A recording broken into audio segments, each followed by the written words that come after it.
know that it's going to be a lot more. Yeah, and then I've got these as well. These are sitting on my desk. Yeah. Okay. All right. Annette, hold on, I'm gonna send you a test message. No. Okay.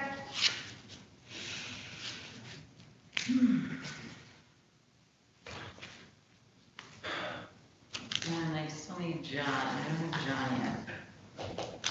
There's John.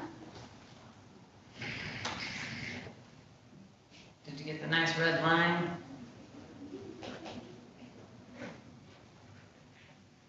I've got the error message again. Yep, okay. All right. All right. So we get John in there. So I got people watching. Good, good, good. And I put a little chair here in case you want to sit by me. Good morning. I don't usually. All right, okay, so commissioners, before we get started here, what's gonna happen today is, as soon as I can get back to you guys, there we go, okay. So what's gonna happen here today is that the public is going to be allowed into the Zoom room at the time of public comments, which will be at the end of the meeting. I will post throughout the meeting the instructions for how the public can go there so that they can participate via the public comments portion on the chat box on Zoom. So that will still give them an opportunity to be involved. They can have their comments read, part of the public record, just like we would before with their names and their municipality, and then what their comment is. While the only problem to that is that I can't share screen the same time someone else is sharing screen, because once we let the public in the room, there's going to be a different setting. So just wanted to let you know that's how we're doing it. And the IS department, we sat down and worked it out. They did a really, really good job of coming up with another option for us. So that's what our option is going to be today. All right, Mamie.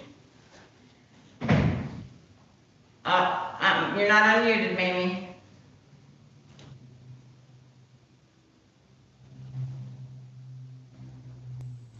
There you go.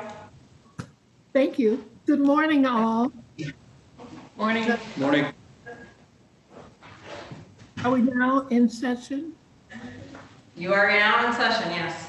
Thank you. Good morning. I would ask Stephanie if you would call the roll, and if you as members would state where you are. Commissioner Yarborough? Present. City of Benton Harbor via Zoom. Commissioner Hinkleman? Present, Watervliet, Zoom.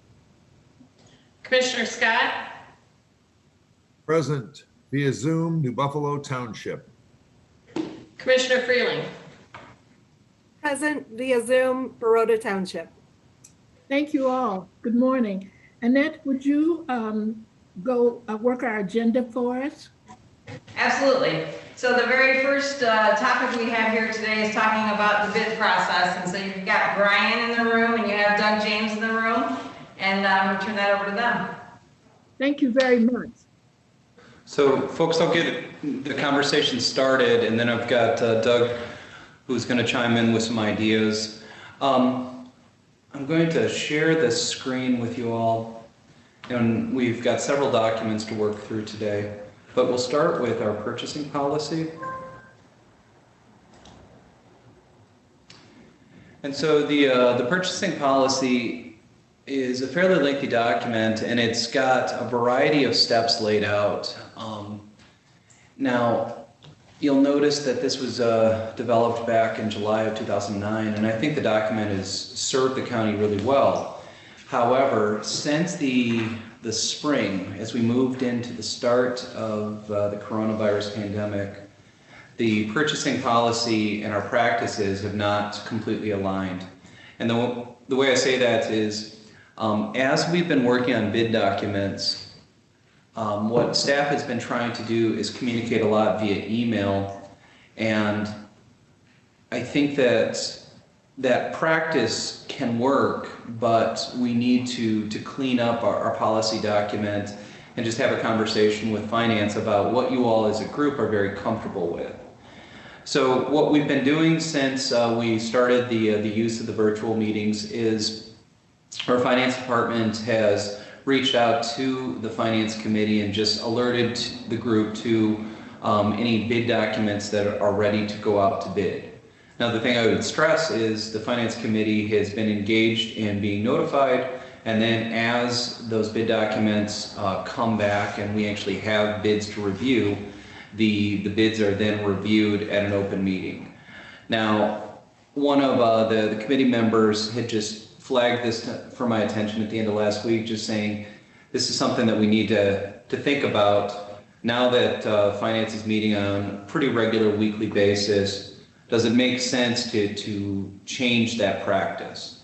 And I know that Doug's been working on a rewrite of the policy, but at its core, I think what we need to think about is, do we need to formally present bids to go out to bid, or is the group comfortable with staff being empowered to get things out to bid and then formally bringing them to the finance committee for the bid openings, the bid recommendations, and ultimately the bid approvals? Doug, are you willing to chime in on your thoughts about some possible edits to the purchasing policy? Yeah, we're really taking the purchasing policy and basically, if I can, I'm going to kind of blow up the purchasing policy in the fact that I think we need to separate, and there should be 3 separate policies. This is in my view. One around vendor management and what it takes to be a qualified vendor, and I pretty well have that drafted. The second one would be purchasing policy in and of itself, which basically is encompassed in the document that exists today, but it would be revised to cover some things that show up in the federal accounting regs and so forth. The federal accounting regs. And then the third policy would have to do with competitive bidding and proposals. And really that's the piece that has come up for discussion over the course of the last week. That policy, in my opinion, I don't see anywhere in the accounting regs where it says we need to go to the committee to obtain approval prior to going out for bid. I know that is something that we organizationally have done, and which is fine. It does say very clearly that there are definite steps you need to follow in the bidding process to keep it as an open and competitive process where there's transparency in the bidding process, transparency in the opening of those bids, and so forth. And we've been applying that portion appropriately from what I gather. But I guess with that, I'm not quite sure, where you want to go right now. But as far as I see it, there's nothing in the accounting regulations that says we need to go to the committee prior to going out for bid. And that's up to you folks as to how you want to handle that. Okay. So to the finance committee, we've got some other items to discuss, but I think this is the first topic. And I know that Commissioner Freeling and I spoke at the end of last week just talking about making sure that we're being as transparent as possible. And I'd like to pause here and just ask the group, what's your comfort level on how we take things out to bid? I would like to say the first time I saw a request from Jake Lideker, I didn't know if I should do it or not. It was sent just to me. It was because we are virtual. It wasn't like, it's brought to the committee and we look at it and say, yes, go out. And that was just a formality. But on my own, it just seemed like, what is this? And so I I think it's logical that if there's something that's needed in a department, that they be able to go out for bid with it. I'd be fine with that, that it not first have to be approved by our committee or by me as an individual. Madam Chair, sorry if I say something. Commissioner Hinkle? Yeah, thank you. Thank you, Madam Chair. To the committee and to Brian, I believe that there's a couple things that are important here. First of all, the one thing that we all hold dear is that the public meetings, what we're here to ensure is that everything is transparent to the public. And so certainly the final part of this, where the bids are opened in public, we function as a committee to make sure that process is done adequately. That has to take place. The other part that I think, and this is for Brian, that I think is very, very important, is that we make sure that everyone that wishes to bid, any of the qualified bidders policy, as Doug mentioned, that everyone, that we make sure that is given everybody who wants an opportunity. If we have a contract to dry clean uniforms, we want to make sure that anybody who wishes to bid on that policy gets that out there. And so we need to make sure that is taken care of. As to the fundamentals of the policy, where we're going out to bid, once we make sure that qualified bidders are taken care of, and that we know that we're going to make sure that those bids are open in public, that the functional portion of what we're doing, just the going out for bid, that is something that I trust staff to do. And if I'm, if corporate counsel or somebody says that too needs to be done in public, I'm fine with that. But that doesn't seem like something that requires public vision. That's the functional portion of what staff does. So, but that's my opinion on it, and I certainly am not counsel. So, but that's how I feel about it. Okay. Madam Chair, Commissioner Scott, I've got a couple of questions, and it's probably going to take us further down this rabbit hole. I too trust the staff to know what they need for their departments and what has to go out for bids. Yeah. When this started, prior to COVID, Stephanie would give us the request for bids. The paper would go around the table. Each county commissioner in finance would sign it, and it would end up going around the table. And John was always sitting next to Stephanie. He signed last, and he'd hand it back to Stephanie. Okay. Yes. We never discussed in our finance meetings what those papers were. They were just bid documents that to go out to bid. Okay. I am comfortable with what we're doing right now, in the essence that, let's discuss this here, in the essence that we are not authorizing, as a finance committee, in my mind, any one particular bid going to any one particular vendor. All we're doing is we're okaying the department to say, I need red folders, I need green folders, I need whatever I need for my department, and it's in my budgetary. Okay. And then once we get those are opened in a public meeting, where the people who are actually bidding can be involved in that, or at least view that along with John Q. Public. And we did that kind of because of COVID, because we weren't allowed to meet. So but at that time, if you go back to page 1 at the very part or whatever, I know there's something in the document that says under an emergency, or something like that. I read something under, it was either 60-30 or 60-40. So at the time we made that decision, Madam Chair, to do that, it was kind of because of COVID, and it was an emergency filed by the governor. We are not in that state of emergency right now. So, but this is where I'm going to go down the rabbit hole. Prior to us doing what we're doing right now with Jake or Ben or someone from finance sending us the documents to go out to bid, they always ask us to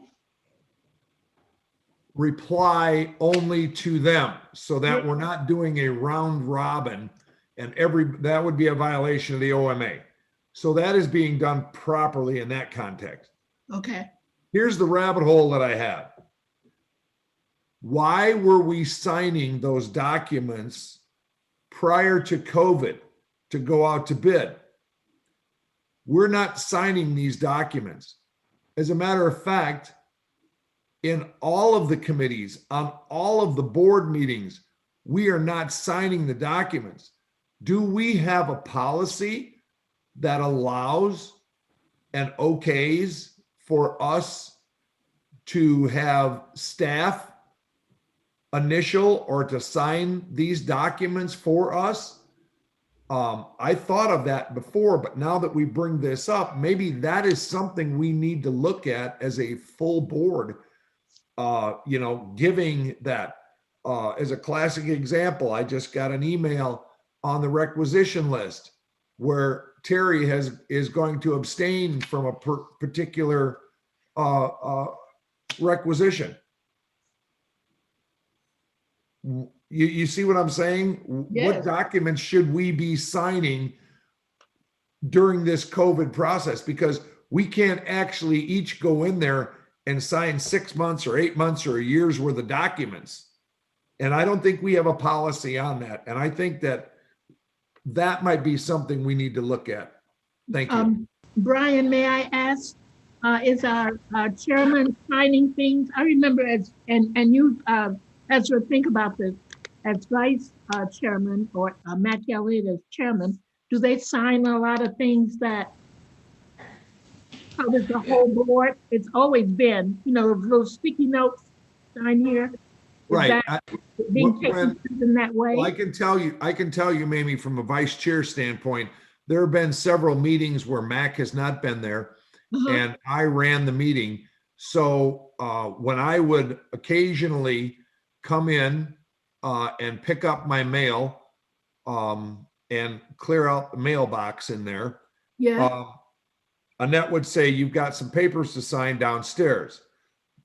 So I go down and I sign only for the meetings that I was the vice chair in charge because Mac wasn't there. So that is being signed. I just, if we're going to be looking at policies, we need to keep this policy on the signing of these papers, on these documents and everything else, because I don't think this Zoom is not over. We're going to be doing this Zoom for a while. Yeah. And if we're going to be looking at policies, I think we need to look at an emergency type policy for the board due to the COVID. Yep. And that's why I brought that up. It's a good point. Brian, do you have any? Commissioner Freeling is on mute as well. Yeah, Madam Chair, I've got some responses to that. I think that Commissioner Freeling's also hoping to chime in. I can go first or I can wait. Commissioner Freeling, please. Certainly. First, just to address Commissioner Scott's question, I think we've all been in that situation. Annette has been really good of asking if she has our verbal permission to initial and sign those documents, and I've given that to her for that purpose. But I think you do bring up a good point, because at some point we really need to kind of look at our process, because we're so far down into the situation.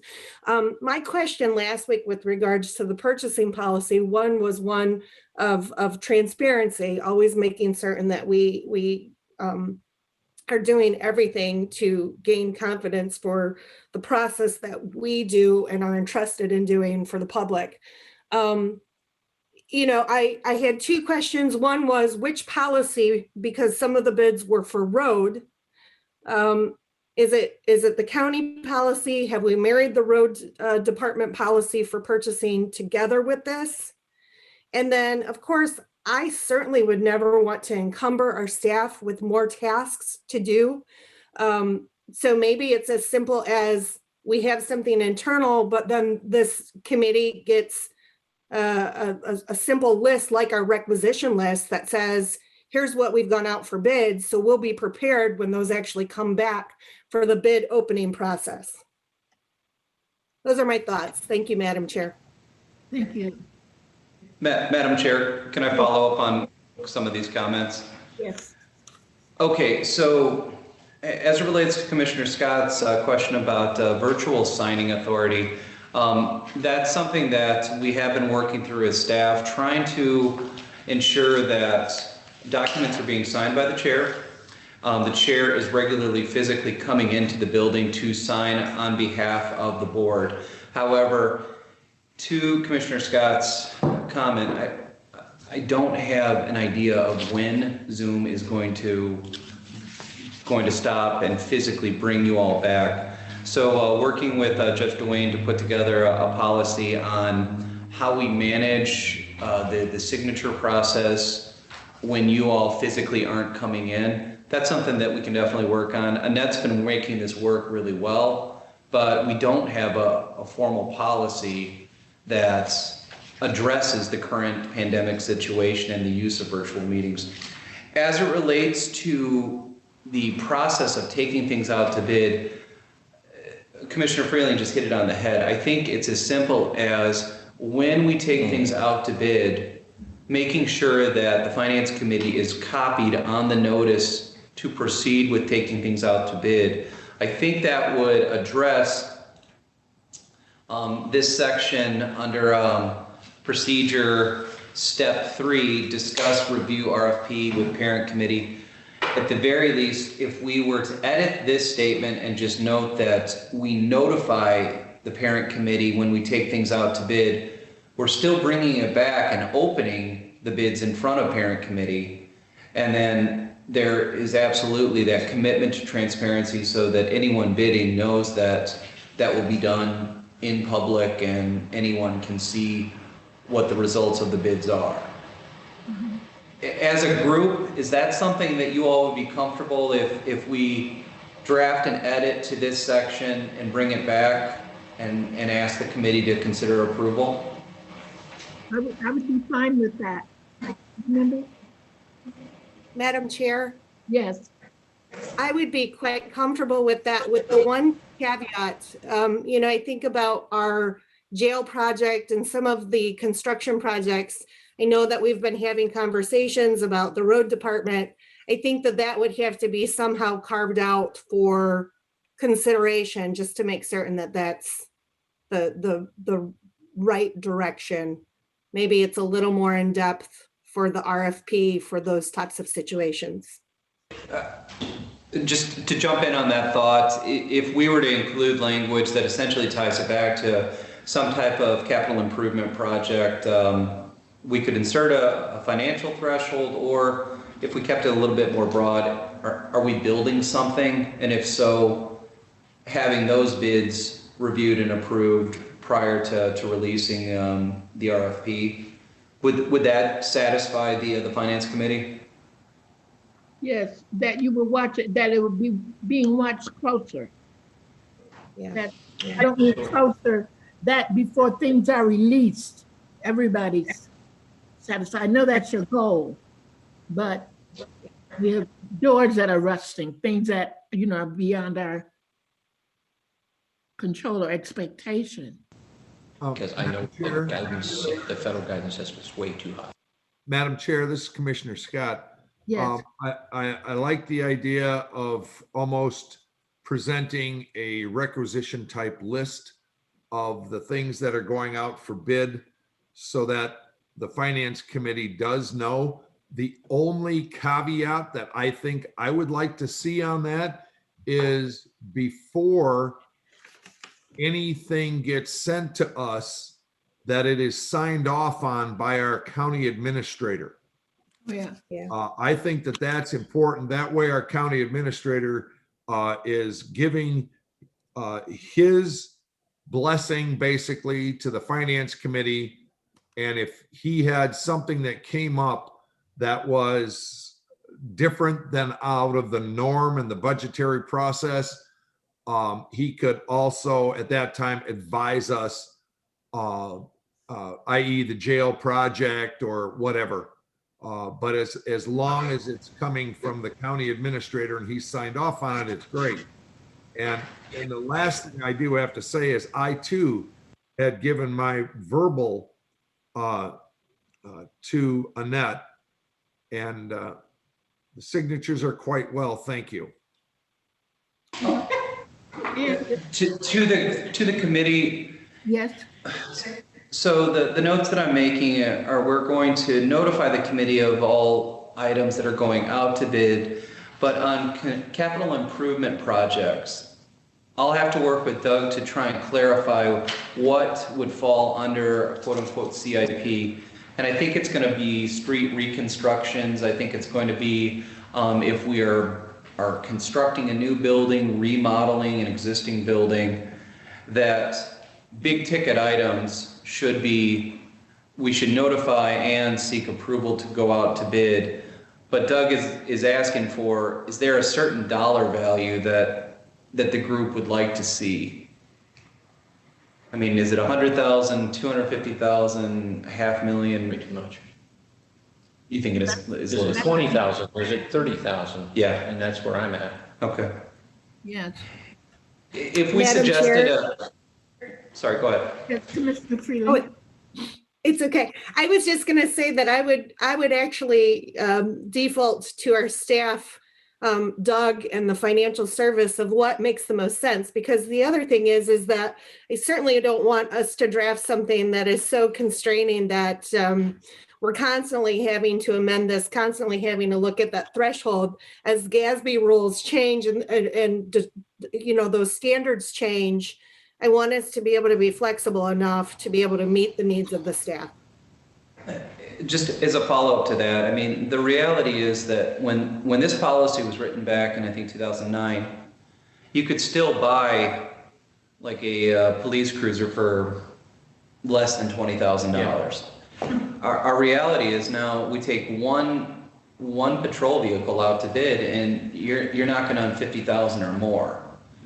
So that is one downside to the policy as written, is the dollar amounts are pretty low compared to what it costs to actually acquire things. And if I can interject, quite frankly, the purchasing policy is, such as it is written right now, really doesn't define a dollar amount that you go out for bid or situations. So that's what I want to do with a specific bid policy and revise the purchasing policy, which then states over these thresholds, we need to do this. Those could be revised as you go along. The federal regulations, if I can respond to earlier comment, federal regulations about bid policy and so forth are so high that it doesn't make sense from our perspective. I tried to look at it from a scale perspective, looked at other organizations, and I'm seeing something in the area of $25,000, $30,000, $35,000 that they are firmly going out for bid. Yeah. And I can do a little bit more research to make sure, but in just a second, I'm going to pivot to another document, but from Finance Committee, I think that the general consensus is for lower cost standard bid items, if we notify the committee, there's a level of comfort. For higher cost capital improvement style items, we need to notify and get consent to proceed. What I'll work with Doug on is trying to articulate that into language and getting in front of Finance Committee, hopefully in the next couple of weeks. And if you all are comfortable with the language we come up with, we can then work to essentially codify that into the adopted policy. I'm trying to be careful on the amount of time we take on this. We do have another item for the committee's consideration. If it's all right, Madam Chair, I'd like to pull up a different document that is related to this topic. Okay, please do. Brian? Yes, sir. As you're pulling that document up, I would just like to say that what we need to do too is also look at the emergency purchase policy under emergency rules and regulations that we've set up for the county, so that the two able to mesh together for things. That's another thing that might want to make sure that whatever we do, we're not in, we're not going against something else. Other policy. Excellent point. We can absolutely take a look at that. I'm going to zoom in on this next document, and just, if the committee can tell me if this is enough zoom. That didn't take it down. Not too bad. And my reader's on, I can see it, so. Yeah, I just undid it. I- Okay, one more try here. Okay. So this is a document that Doug has been working on. We've been listening to the Finance Committee as you all have been having a conversation about the use of my bid versus trying to get things purchased locally. And I think this document should help clean up some of what we've been seeing as far as people going out and getting quotes, people getting bids, taking things formally out to bid, or just relying on my bid. And if it's okay with the committee, I'd like to have Doug describe what you're looking at. This is currently a draft document. Okay. This is something that I basically went out and looked at the conversation again that were going back and forth, the waiver or the reasons why we would waive going for competitive bid, and how, again, going back to the county regs, in what type of situations, and which in some cases folks do come to you and ask for to waive the bid process. So this would be a way to formalize that they could provide you with a specific or that could be provided a specific process to follow, and what circumstances under which you could ask for a waive from bid. In it, we talk about sole source, and we define clearly what sole source means, what single source is, and what are the requirements are around that, and what makes it a single source, what is an emergency, considered to be an emergency, and try to, again, walk down through these different items. So this would be a document that could be completed by the department, would then come to, and there's a section right below what you're seeing right now, if you roll up a little bit, There we go. where they could document an explanation or justification for the exception, and then they would give you which vendor they would be wanting to go with. The initiator would have to sign it, would have to date it. It would then go to the county administrator, who would sign and date, and either mark that they would recommend we go out, or we would recommend that we waive, or we do not recommend, and then we would go to the finance committee for action to confirm it. This is just a formalized way to deal with all of the stuff that has been going on, where somebody comes in and says, well, I don't want to go out for bid. I want to go with my deal, or I want to do this. Just trying to bring this all together. We have seen in the last week and a half, where my deal wasn't necessarily the cheapest price. Exactly. We would want some assurances around the fact that the proper diligence has been done, I guess, and so forth. So I guess this is a document to formalize that process. Is that sufficient? Yeah, just to follow up on that statement, Doug and I have been talking about My Deal, and we think it's a good program, and we're not criticizing the program. But I think what we're trying to do is align our thoughts with Finance Committee's thoughts. And this document, if Finance says, yes, this is something you'd like to see formalized, the goal here is to try and get the message out that My Deal, we're going to treat that as essentially one quote. And we're trying to lean on departments to go out and look for local vendors to provide the product. And Jill Adams was in front of you all last week, and she used My Deal as one quote.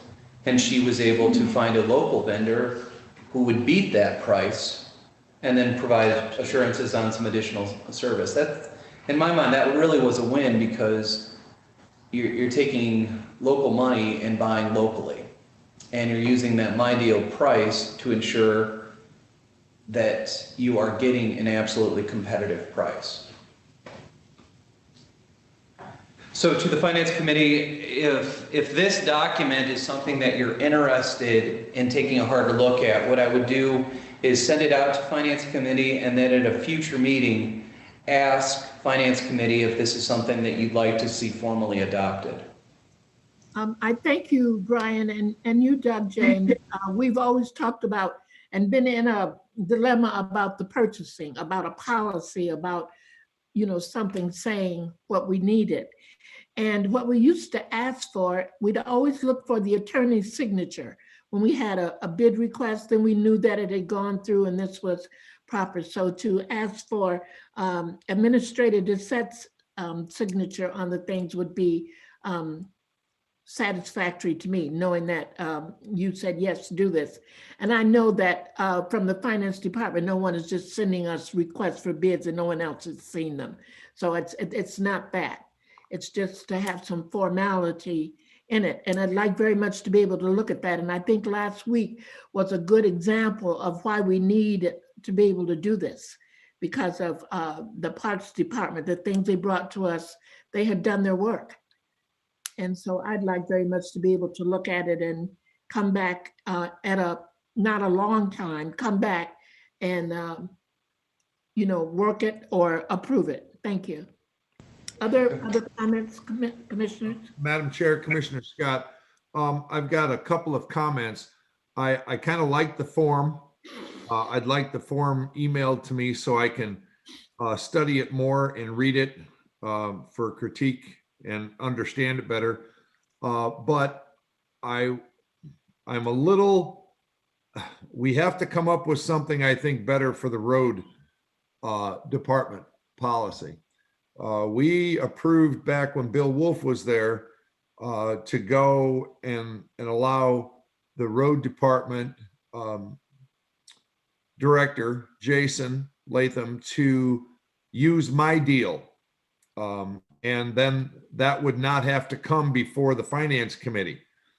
Now that we're seeing different departments where they can beat the My Deal, I'm wondering whether or not, even if it doesn't come before us in bid document, we still need to know what they're purchasing.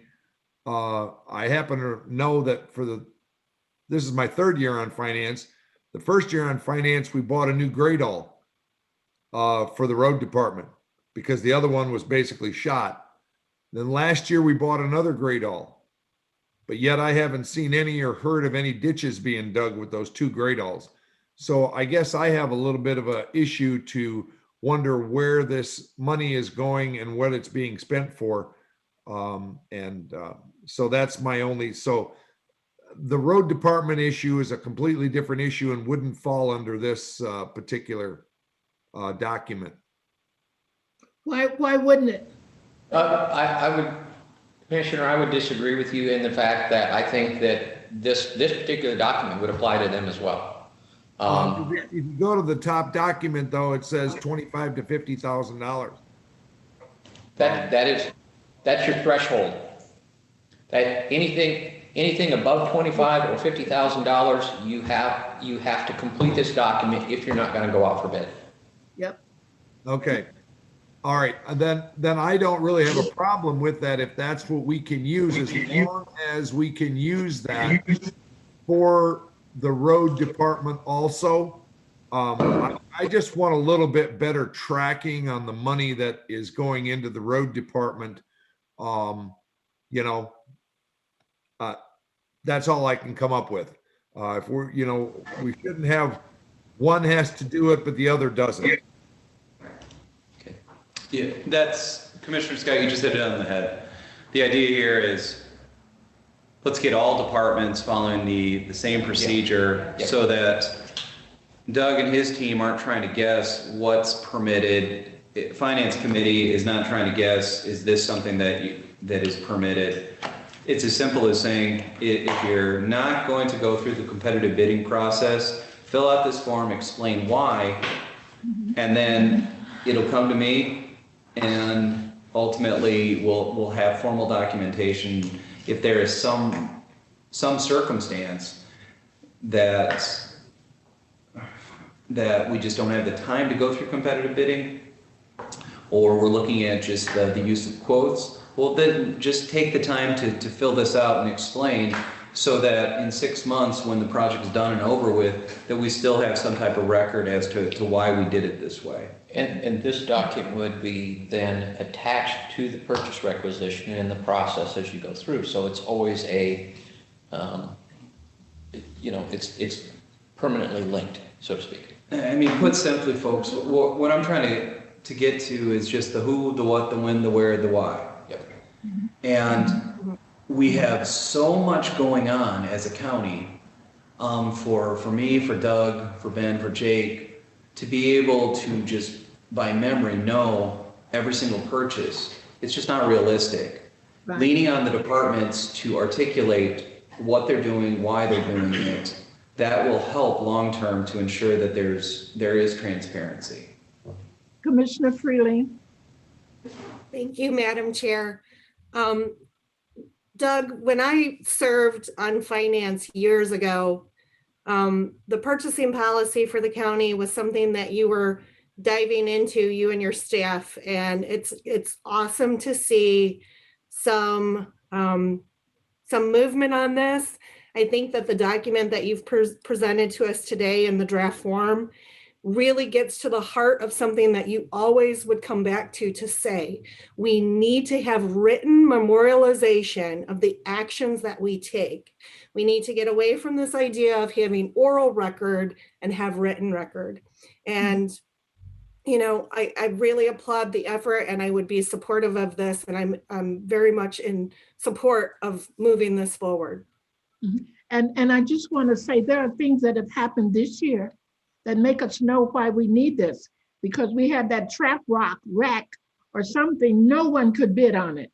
And when we did put it out again for a bid, one company bidded on it. So there are sole sources anyway. So to be able to verify it and justify it, you see things happening that this is hitting all the things we need. I know you want to move on, but I'm thankful to have this, and I'd like to have it sent to all the committee, the finance committee, so we can look at this policy and see what additions or deletions we'd like to see. Thank you, Brian. Thank you, Doug. Yep. Oh, sorry. Not a problem. So we're going to work to send the sole source document to you. Doug's got some minor edits. Waiver document. We'll send that out to finance later today. Additionally, I'll work with Doug on some of the edits to the purchasing policy. We will bring those back to finance for further consideration, and ultimately, we hope we have a document that can be approved by finance. I'll then take it to the board for formal adoption. Okay, back to the Brian? Agenda. Yes, ma'am. I'm sorry, I have one more point of order on that. Since it is a policy, does that also have to go in front of Personnel Committee? I think with this one, you just went to finance originally, didn't you? Just because of the subject matter when you revised it before, Doug? Historically, the Personnel Committee would refer it or would abstain from that process because it was a finance-related policy. Okay, So, We certainly could have a conversation with PHSC to Sure. see Yeah, if that's where sure. they want to do that, Yeah. but then that would be their call. Yeah, I don't have any heartburn about just walking it over to PHS and making sure that they're aware of what's being discussed here. Fundamentally, it makes sense. yeah. Okay. okay, thank you. Okay, so now we're gonna go down to committee business, and before we officially start there, we're gonna give this a shot. All right, so, just hang on just one second here.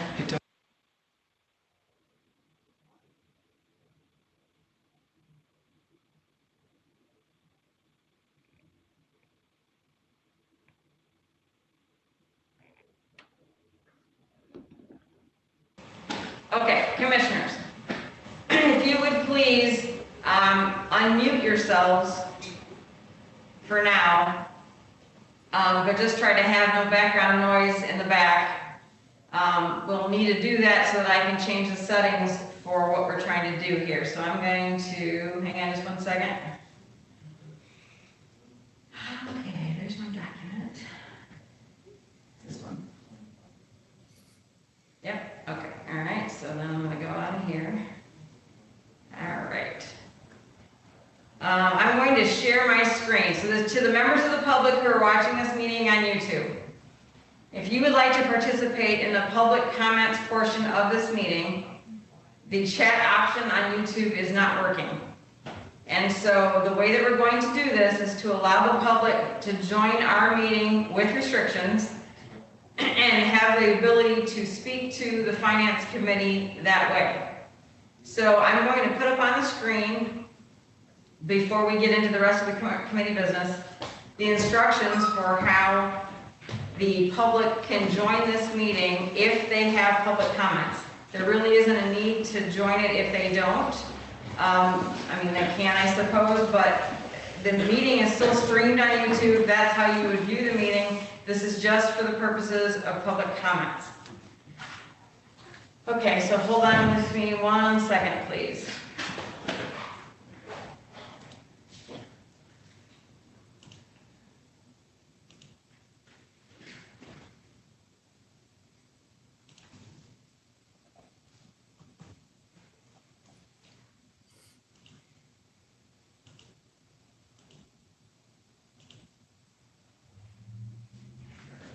Right?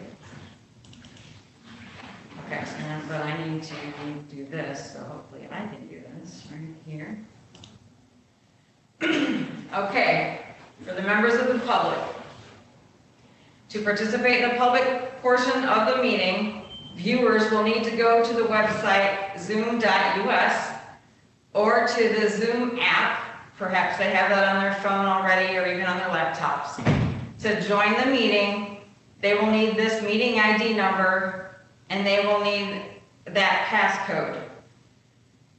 I will be enabling the chat option, and that is where the public should look to participate via public comments to the Finance Committee.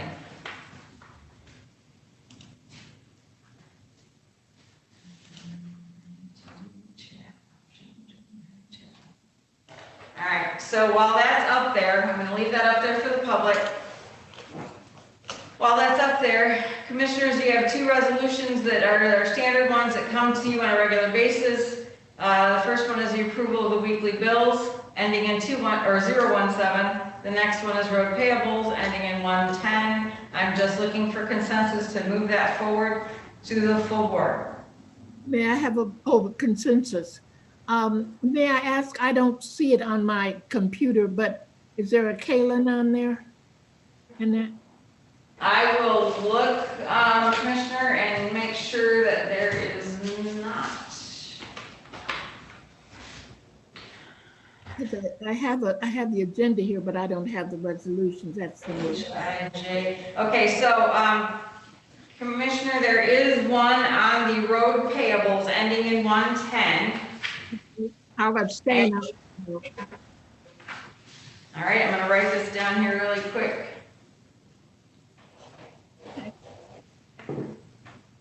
Any other questions, commissioners? Any other? I'm good with moving 2017 and 2110. I'm good with both of those. Okay. All right, Freely? I'm good with it. Okay, and Commissioner Hinkleman? I am as well. Okay, please, then, send them through. okay, and then we have the approval of the minutes from the January 28th meeting. This one we will need a motion for, and then we'll do a roll call. Okay, may I have a motion, please? I'll make the motion to approve the minutes of January 28th, 2021 for the Finance Committee. Thank you. Yeah, support. Support Commissioner Freeling. Any corrections or questions? Stephanie, would you call the roll, please? Commissioner Yarborough, Yes. Commissioner Hinkleman, Yes. Commissioner Scott, Yes. Commissioner Freeling. Yes. Thank you. The motion carries. And Yep, we're gonna stop sharing my screen. Phew. Okay, and then we're going to, we're gonna open up the chat box. are there any people there?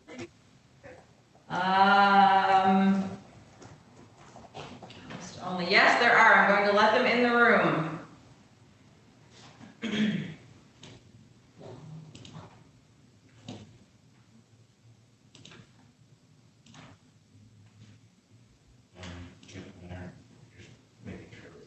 No, you're good. I'm appreciative that you're here. Okay, so the chat option is how the public can speak to us. And so anybody from the public who's here would like to speak to the Finance Committee, they would be able to put that in the chat box for us. Kip Coolidge is in here. He's just saying, hello, Finance Committee. I'm just going to keep an eye on the waiting room here just to make sure there isn't anybody else trying to get in the room. Commissioner Freeling, if you want to try and do a test for me. I already left. I checked it to Oh, make did sure it was working, but I left already. Oh, you did? I see. Okay, now I see that you're gone. Okay. So that you're allowing some time for, will these people actually by voice speak to us, or will it be written? It'll still be written just like it is on the chat option on YouTube and still be read to you. I do have one individual who's not on the chat box, but who sent me a message for the public comment. This would be Tony Benhart from Sodas Township. Okay, And his comment is that he's very happy that it has finally come out that my bid is not always the best. My deal is just an easy way to buy without specs being written. thank you. Thank you, Mr. Benhart. And so I believe that that would be all of the public comments. Now I'm going to do one more thing here.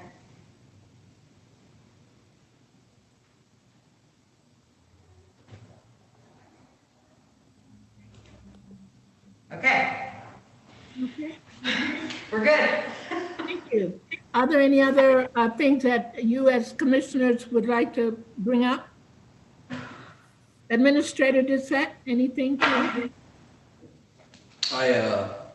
I would just thank Annette. This is something that the YouTube system failed last week, and she's been scrambling to make this thing work. And the public may not see it, but the lady really busts her tail to make all of these meetings go flawlessly. And so I know her stress level was up, and I appreciate the work she does.